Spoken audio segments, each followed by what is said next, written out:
Hello everyone, my name is Kate. Welcome to my channel, Trinergy Awakens Naturally. If you're bouncing around in here and you're not sure what you've landed on, today's particular episode, one of who knows how many, is going to be talking about some astrology kind of stuff, some spooky specter stuff, some full moon in Sagittarius business, and some astrological movement, some planetary movement. If you're not into that stuff, you can hop off and hook left. If you are into that, then maybe there's something you can glean from what I have to say. If you've watched any of my other videos, you'll know that the last few days, the last few weeks, the last few major transits have been very busy for me personally with energetic vibe that's been trying to vibe up next to me.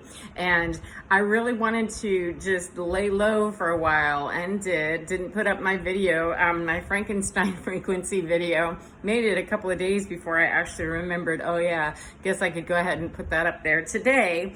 And I'm here futzing with some feathers that are trying to blow away. The air conditioner all of a sudden decided it was going to come on because, you know, I had sudden onset of menopause again. Like, I can't seem to get my temperature regulated, and that's part of the reason I went ahead and said, you know, I'm going to go ahead and make a video. I hadn't planned to. However, Spirit was calling to me to say, get on out there and do it, boo-boo, because that's what I need to do. So if you're here and there's something that you can hear from me, then we both are sitting in our divinity. Now, what I want to share with you is the latest vibe, the latest wave of energy that was coming at me. The video that had to do with Frankenstein frequency has to do with people that are very angry, sad, hurt, full of rage, full of anger, full of regret, full of guilt, full of shame, full of blame, full of whatever. Not that there aren't feelings that I don't have or don't ever possess or never have possessed and have already, you know, transgressed, and I've already gotten past all of that.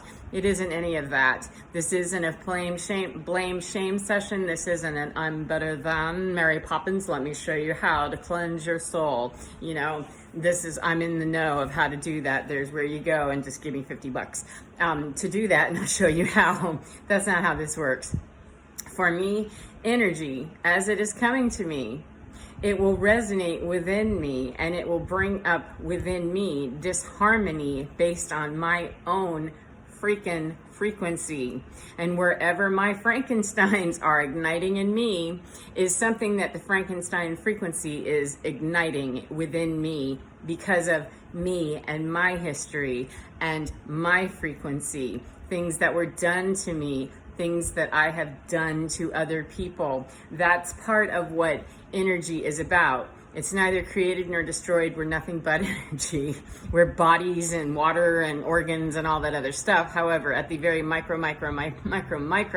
atomic level, particle level, we're just that spooky action at a distance that Einstein called quantum entanglement. We are particles. We're based on particles. And so at our tiniest, littlest core, we're energy, we're particles. And the more and more that we can get going into that quantum wave of something that's not just, yeah, you know, Frankenstein frequency, the better we're going to feel. At least that's my experience, and that's the way I heal. Is any place in me where I feel that Frankenstein frequency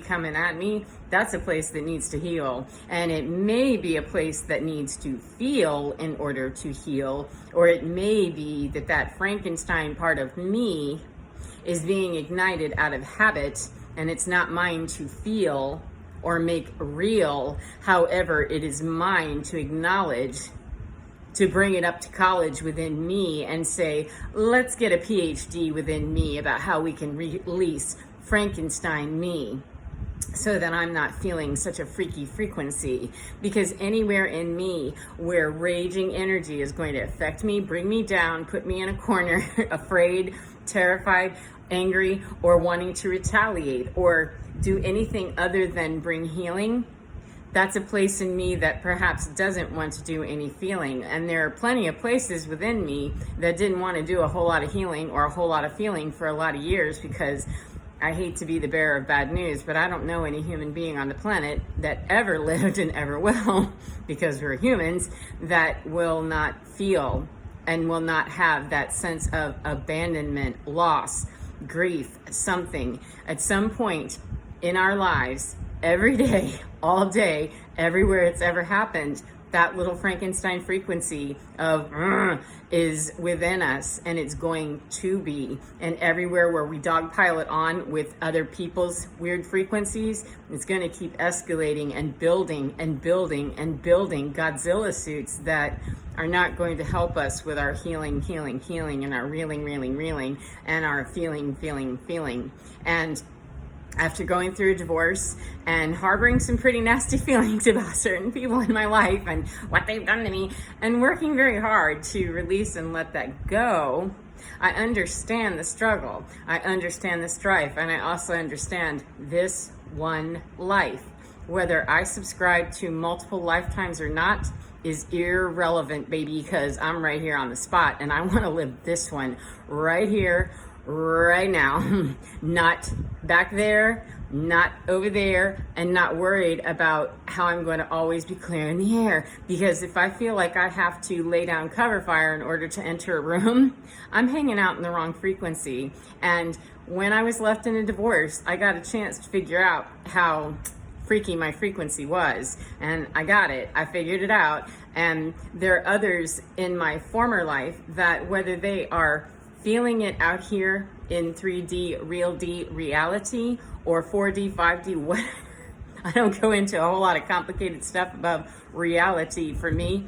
Let's get 3D before we start talking about anything out there in astral realm, because that's not a very quantified field unless you're talking to somebody from NASA or Neil deGrasse Tyson or, our astrophysicist, etc. So how about we keep it, real, and until then, make no deal, and go with frequency, what feels freaky to me.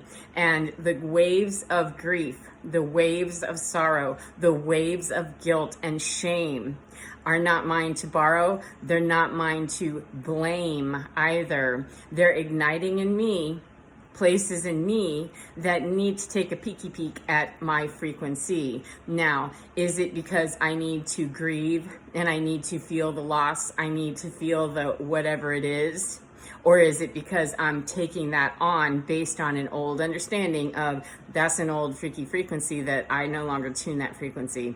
I don't do that anymore. I upgraded my device and went from flip phone crackberry thing to went on to the intelligence that's not doing it. My internet is not going to carry my flip phone technology from 1980 whatever. It just isn't. I'm not going to convey all the way to what's the most available, updated internet connection, if you will. My God frequency, my divinity isn't going to be able to be carrying it if I'm still trying to jam and cram it through a flip phone or a crackberry or through, a desktop computer that's 5 feet wide and the hard drive is not able to carry the data. And I know I'm kind of all over the place and I'm chasing my little feathers. My angels have been talking to me because it's been a challenging couple of days. I've been in a mood. I've been up and down with a rude tude and been kind of, laughing part of the time, crying part of the time, and feeling like, I was dying part of the time and not physically dying. That please call the code anywhere in my life where people are still having strife about relationships we used to have. I feel sad about that, and I feel as an empath and an energy healer and an energy channeler, I can feel that. I can sense that. However, I can't change that for anyone else. I can release them through rituals, prayers, statements, I am, etc. However, I can only be really truly releasing me and saying I am free. And I can say it out into ethers as a kindness of, you are released from me also. However, it seemed to me to be a little more beneficial to get out here into the ethers of YouTubeville, where other people may be able to benefit as well and understand and hear out loud from at least one other person that you're not responsible for the crowd. They're not responsible for you. That's the beauty of not having anybody hang their baggage on you, is that you don't have to hang your baggage on anybody else. And that doesn't seem like a really great thing. That, what do you mean I can't hang my baggage on anybody else? It's actually a very good thing that we aren't allowed to do that, because quite frankly, when we are looking to other people to carry our baggage, it comes with a price. And so everywhere in my life that I was putting it out there to have somebody else define me or try to help me find me, or I was putting it out there to define them or explain to them what they should be doing, and really schooling them up on, what's the best way for you to handle that part of your life. You obviously ought to do it this way. Parentifying people, whether they were my children or not. It's the culture that I grew up in, and quite honestly, I don't know very many healthy, boundaried people ever that are walking the earth. We're not cultured as a species to work in that dynamic emotionally. A lot of us are emotionally very immature. We're emotionally very damaged in the sense that we experience abandonment early on and we don't know how to deal with it. And then we're overcompensated in areas where 1111, that's not really going to help bring that healing or that salve to the heart. It's not going to bring the healing to the grief. It's going to, we find ways to alchemize and transform the energy in ways that are addictive personalities or actual addictions or personality disorders or physical traumas or physical burn or physical harm, whatever it is. We find all these different outlets, and I'm not making a statement of shame or blame. I'm just saying the human body can only do so much with its frequency, and when its frequency is all jammed up, it's like a hard crash of your computer system. When there's a hard crash, it's a hard pass on doing much of anything except either motoring along as a robotic, or some of us just melt down and we lose our minds, and it becomes, quite the spectacle to watch. And then we become somebody else's little Frankenstein project. And when we're not 1212, when we're not busy deconstructing and reconstructing that same monstrosity over and over and over again, when it's not our turn, we make it yours.